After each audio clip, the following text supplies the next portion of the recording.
నమస్తే, welcome to Andhraprabha. నేను మీ విద్య. పిఠాపురంలో సామాజిక బహిష్కరణ దళితులది. ఈ విషయం గురించి అసలు ఇందులో వాస్తవం ఏంటి, అవాస్తవం ఏంటి, ఏం జరిగింది, ఈ విషయాల గురించి మనతో పాటు చర్చించడానికి సిద్ధంగా ఉన్నారు సీనియర్ జర్నలిస్ట్ కిరణ్ గారు. వారిని అడిగి వారి మాటలో తెలుసుకుందాం. కిరణ్ గారు నమస్కారం అండి, వెల్కమ్ టు ఆంధ్రప్రభ. కిరణ్ గారు, సాక్షిలో వచ్చిన ఒక హెడ్లైన్, పిఠాపురంలో దళితుల సామాజిక బహిష్కరణ. పర్టికులర్గా ఆలోచిస్తే అంటే ఇంత అభివృద్ధి చెందిన, లేకపోతే ఆర్థికంగా కానివ్వండి, సామాజికంగా కానివ్వండి, లేకపోతే టెక్నాలజీ పరంగా కానివ్వండి, ఇంత అభివృద్ధి జరుగుతుంది మనకి. ఇప్పుడు కూడా దళితుల బహిష్కరణ, సామాజిక బహిష్కరణ అనే వార్తలు మనం వింటూ ఉన్నాం. స్వయంగా పవన్ కళ్యాణ్ నియోజకవర్గమైన పిఠాపురంలోనే ఇటువంటి వార్త రావడం, కలకలం సృష్టించడం, హాట్ టాపిక్ అయిపోవడం జరిగింది. దీని మీద అసలు నిజానికి వాస్తవాలు మీ మాటల్లో విందాం అనుకుంటున్నాం. ఏంటి, ఏం జరిగింది అసలు? అంటే దీని మీద నేను కూడా ఎంక్వైరీ చేశాను. మనకు వచ్చిన సమాచారం మేరకు నేను నిశ్చితంగా చాలామందితో మాట్లాడంటే, ఈ వరుసగా చాలా మాధ్యమాల్లో, యూట్యూబ్ ఛానల్స్, సాక్షితో మొదలు పెడితే ఒక వర్గం మీడియాలో చిలువలు పలువులుగా రాసేస్తున్నారు, చూపిస్తున్నారు. ఏంటి అసలుకి దళితుల సామాజిక బహిష్కరణ ఇవాళ రోజుల్లో కూడా ఎందుకు జరుగుతుంది అనే దాని మీద నేను కూడా కొంచెం ఆందోళన చెందా.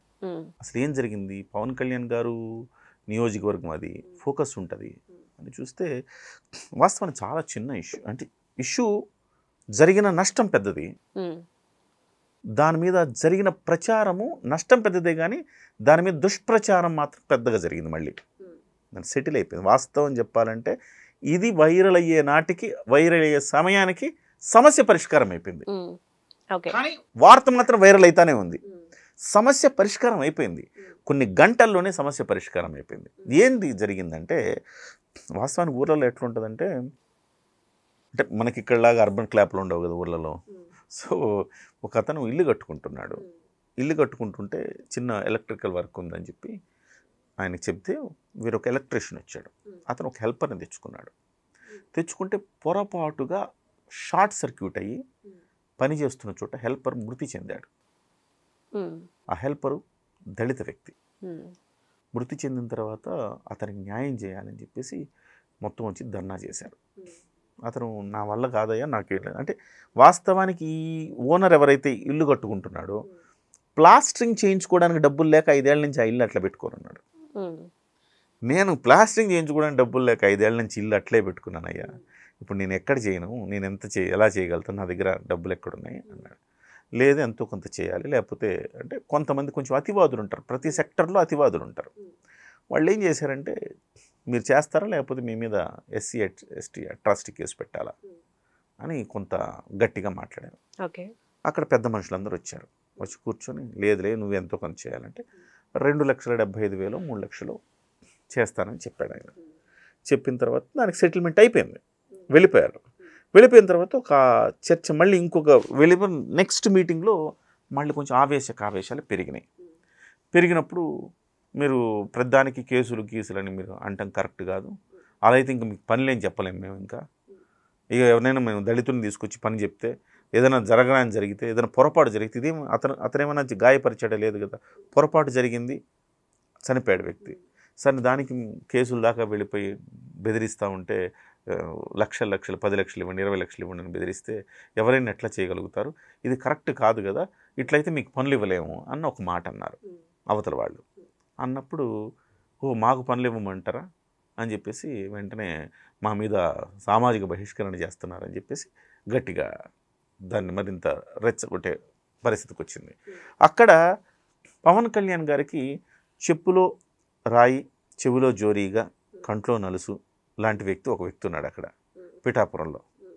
ఆ వ్యక్తి దీన్ని అలుసుగా తీసుకుని దాన్ని ప్రోపగాండా చేశాడు. సామాజిక బహిష్కరణ చేసేశారు, చూసారా పవన్ కళ్యాణ్ గారు ఇక్కడ కనీసం పట్టించుకోవట్లేదు, సో ఆయన ఇక్కడ లోకల్ వాళ్ళని మీరు ఎమ్మెల్యేగా ఎన్నుకొని ఉంటే ఇలాంటి సిచ్యువేషన్ ఉండేది కాదు కదా అని వాళ్ళ వర్గంతో ఒక ప్రచారం చేయించాడు. అది అలా అలా అలా వెళ్ళిపోయి ఇప్పుడు వాస్తవానికి ఆ సమస్య పరిష్కారం అయిన తర్వాత వార్త వచ్చింది.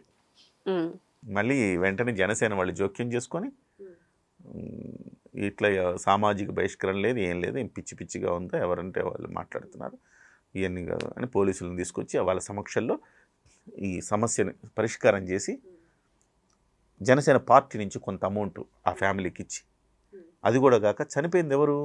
జన సైనికుడు, జనసేనలో క్రియాశీలక సభ్యత్వం ఉన్న వ్యక్తి. అరే బాబు, మీ ఫ్యామిలీకి, ఈ ఫ్యామిలీకి పవన్ కళ్యాణ్ గారు 5 లక్షల రూపాయలు చెక్ ఇస్తారు, బీమా ఉంది ఆ అబ్బాయికి, చనిపోయిన అబ్బాయికి ప్రతి క్రియాశీలక సభ్యుడికి బీమా ఉంటుంది. ఆ బీమా వల్ల ఆటోమేటిక్ పవన్ కళ్యాణ్ ఇవ్వక్కర్లు, ఆటోమేటిక్ బీమా సంస్థ 5 లక్షలు చెక్ ఇస్తుంది. సో 5 లక్షలు చెక్ వస్తుంది. ఆల్రెడీ ఒక 3 లక్షలు వాళ్ళు ఇచ్చారు. సో మొత్తం దగ్గర 10 లక్షల రూపాయలు లబ్ధి చేకూరేలా ఆ ఫ్యామిలీకి భరోసా ఇచ్చి మొత్తం సమస్యనంతా క్లియర్ చేశారు. కానీ క్లియర్ అయిపోయినా కానీ అక్కడున్న నేను చెప్పిన చెవిలో జోరీగా, చెప్పులో రాయి, కంట్లో నలుసు లాంటి వ్యక్తులు ఏం చేస్తారంటే దాన్ని ఫ్లేరప్ చేశారు. ఫ్లేరప్ చేసి ఇదే మీరు లోకల్ నాయకుడిని ఎంచుకొని ఉంటే సమస్య జరగగానే మీ దగ్గరికి వచ్చేవాళ్ళు కదా, పవన్ కళ్యాణ్ గారు కాబట్టి దూరం ఉంటాడు కాబట్టి ఆయన రాలేకపోయాడు అనే రీతిలో కొంతమందితోటి పోస్టులు పెట్టిస్తే అది సాక్షి పట్టుకొని దాన్ని ఇవాళ రచ్చరచ్చ చేసుకుందనమాట. చేసింది ఎవరంటే ఇంటి వాళ్ళే, ఇంట్లో మనుషులే చేశారు ఆ ప్రాపగాండా. ఆ ప్రాపగాండా మీకు కూడా అర్థమయ్యే ఉంటుంది. ఆ ప్రాపగాండా చేస్తే దాన్ని సాక్షి దొరికింది కదా, శవ రాజకీయాలు చేయడానికి సిద్ధంగా ఉంటారు కాబట్టి వాళ్ళు వేసేసారు. అది వైరల్ అయింది. వాస్తవానికి ఇప్పుడు అక్కడ ఎలాంటి సమస్య లేదు, సామాజిక బహిష్కరణలు లేవు, ఆవేశకావేశాల్లో అనుకున్న 1-2 మాటలు తప్ప అక్కడ ఎలాంటి సామాజిక బహిష్కరణలు లేవు. సమస్య మొత్తం ఆల్రెడీ క్లియర్ అయిపోయింది. ఆ బాధిత కుటుంబానికి కూడా వాళ్ళ కన్నీళ్లు తుడిచేంతగా వాళ్ళకు ఒక 10 లక్షల రూపాయల అమౌంట్ కూడా వస్తుంది కాబట్టి వాళ్ళు కూడా కొంత శాంతం. అఫ్కోర్స్ మనిషిని తీసుకురాలి, బాధాకరం. ఒక మనిషి చనిపోయాడంటే అది ఎవరు పూడ్చలేనిది, 10 లక్షలతోనూ 1 కోటి రూపాయలతోనూ పూడేది కాదు. అది ఈవెందో ఎంతో కొంత ఆర్థిక సాయం ఉంటే ఆ పిల్లల చదువులకి ఏదో ఉంటుంది కదా, ఆ రకంగా అది ఆలోచించే పవన్ కళ్యాణ్ గారు ప్రమాద బీమా పెట్టారు. దేశంలో ఫస్ట్ టైం 5 లక్షల రూపాయలు ఇచ్చే ఒక కార్యక్రమాన్ని తీసుకున్నారు పవన్ కళ్యాణ్ గారు జనసేన నుంచి. క్రియాశీలక సభ్యులుగా ఉన్న వాళ్ళందరికీ ఎవరైనా ప్రతి సందర్భంలో మీరు గమనిస్తే చెక్కులు పంపిణీ చేస్తూ ఉంటారు. క్రియాశీలక సభ్యులు ఎవరు చనిపోయిన ప్రమాదవశాత్తు వాళ్ళకి 5 లక్షల రూపాయలు పార్టీ తరపు నుంచి బీమా వస్తుంది. ఆ అమౌంట్ కూడా మీకు త్వరలో చేరవేస్తామని చెప్పిన తర్వాత అన్నీ సర్దుకున్నాయి. కాకపోతే ఇది అనవసరమైన ప్రాపగండా చేసి దాన్ని వైరల్ చేసుకొని రాజకీయ లబ్ధి పొందటానికి ప్రయత్నం జరిగింది. పాపం డిసప్పాయింటెడ్. ఆ రాజకీయ లబ్ధి స్వపక్షంలో వాళ్ళు డిసప్పాయింట్ అయ్యారు, విపక్షంలో వాళ్ళు డిసప్పాయింట్ అయ్యారు. నిజం చెప్పాలంటే విపక్షం కంటే స్వపక్షంలో వాళ్ళు ఎక్కువ డిసప్పాయింట్ అయ్యారు. స్వపక్షం అంటే ఇన్ ద సెన్స్ జనసేన వాళ్ళు కాదు, అక్కడున్న తెలుగుదేశం వాళ్ళు. ఓకే, జనరల్గా ఏదైనా ఒక ప్రాంతంలో వాటర్ రావట్లేదంటేనో, లేకపోతే మాకు రోడ్లు సరిగ్గా లేవంటేనో, వీధి లైట్లు సరిగ్గా లేవంటేనో, వీటి మీద పోరాటం చేసి దానికి ఒక పరిష్కారాన్ని చూపిస్తే బాగుంటుంది. అంతేకాని కోపంలోనో ఆవేశంలోనో మాట్లాడినా, ఏదో దొర్లిన 1-2 తప్పుల్ని పట్టుకొని ఇంత రాజకీయం చేయడం అవసరం అంటారా అసలు? అదే కదా, అంటే ఇప్పుడు ఎక్కడ దొరుకుతుందా అవకాశం? సో అన్నిటికంటే ఎమోషన్ ఏంటంటే విద్య గారు, ఎమోషన్ని రెచ్చగొట్టేది చావు. ఒక మనిషి చనిపోతే దాని మీద రాజకీయం చేయడం ఈజీ, ఎమోషన్స్ని రెచ్చగొట్టచ్చు. సో అది దాన్ని వాడుకోకుండా ఫక్తు రాజకీయ నాయకుడు దాన్ని వాడుకుంటాడు. సో అట్లాంటి ఫక్తు రాజకీయ నాయకులు ఏం చేస్తాం, దాని మీద ఆధారపడతారు. అది పిటి, జాలిపడ్డం తప్ప ఏం చేయలేము దాని గురించి. సో జనంకంతా అవగాహన ఉంది. జనం ఇవాళ బాగా అవేర్నెస్ వచ్చేసింది. ఎవరెందుకు మాట్లాడతారు గుర్తించలేనంతగా లేరేం జనం. 2 రోజులు చూస్తారు, కొంతమంది ఆవేశపడతారు, ఒక రోజు తర్వాత 2 రోజుల తర్వాత అందరు అవేర్నెస్ తెచ్చేసుకుని ఓహో ఇదా జరిగిందని మళ్ళీ అంతా ఇంతకు ముందులా లేదు. బట్ స్టిల్ వాళ్ళు మన వైఎస్ రాజశేఖర రెడ్డి చనిపోయినప్పటి నుంచి ఈ చావుని రాజకీయ లబ్ధి కోసం వాడుకోవటం అనేది, ప్రజల్లో ఒక ఎమోషన్ని రెచ్చగొట్టడం అనేది జరుగుతున్న పరిణామాలు ఇవన్నీ. కాకపోతే పిఠాపురంలో దళితుల సామాజిక బహిష్కరణ అంటే అందరి చూపు ఒక్కసారిగా అటువైపే వెళ్తుంది కదా. ఇప్పుడు సామాజిక బహిష్కరణ అంటే ఎంత పెద్ద నేరం అది. ఈ రోజుల్లో సామాజిక బహిష్కరణ ఏంటండి అది? కోటి మోహన్ భగవత్ ఆర్ఎస్ఎస్ లీడరు, ఆయన పిలుపునిచ్చాడు ఏమని, అరే బాబు హిందువులందరూ ఒక్కటిగా ఉండండి రా బాబు, కులాల పేరుతో కొట్టుకోకండి, సో అందరు ఒక్కటిగా ఉండండి అని పిలిపించిన తర్వాత మళ్ళీ ఇవాళ ఈ కులాన్ని బహిష్కరిస్తాం, ఆ కులాన్ని బహిష్కరిస్తాం అంటాం తప్పు కదా. పవన్ కళ్యాణ్ గారి సిద్ధాంతాలు ఏంటి? కులాలను కలిపే సిద్ధాంతం. సో ఆ సిద్ధాంతానికి విరుద్ధంగా నాకు తెలిసి జన సైనికులు ఎవరు అట్లాంటి పనులు చేయరు. సో ఆయన సిద్ధాంతమే కులాలను కలిపే సిద్ధాంతం. ఆ సిద్ధాంతమే ఆయనకి ఇవాళ విజయాన్ని సాధించి పెట్టింది. ఎందుకంటే గోదావరి జిల్లాల్లో కాపులు ఎక్కువే, కానీ మిగతా వర్గాలతోటి సఖ్యత కొరవడింది.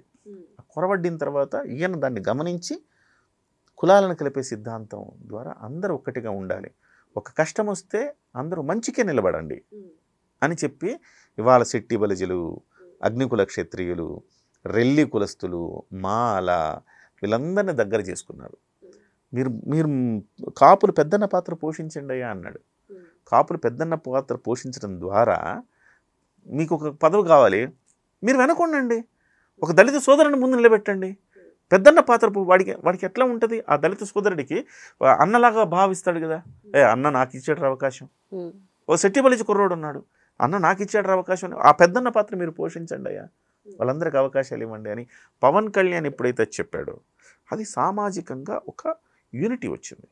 ఆ యూనిటీని చెదరగొట్టి కుల రాజకీయం చేయాలని కొంతమంది ప్రయత్నం చేస్తూ ఉంటారు. ఆ ప్రయత్నంలో భాగంగానే పిఠాపురంలో అది జరిగింది.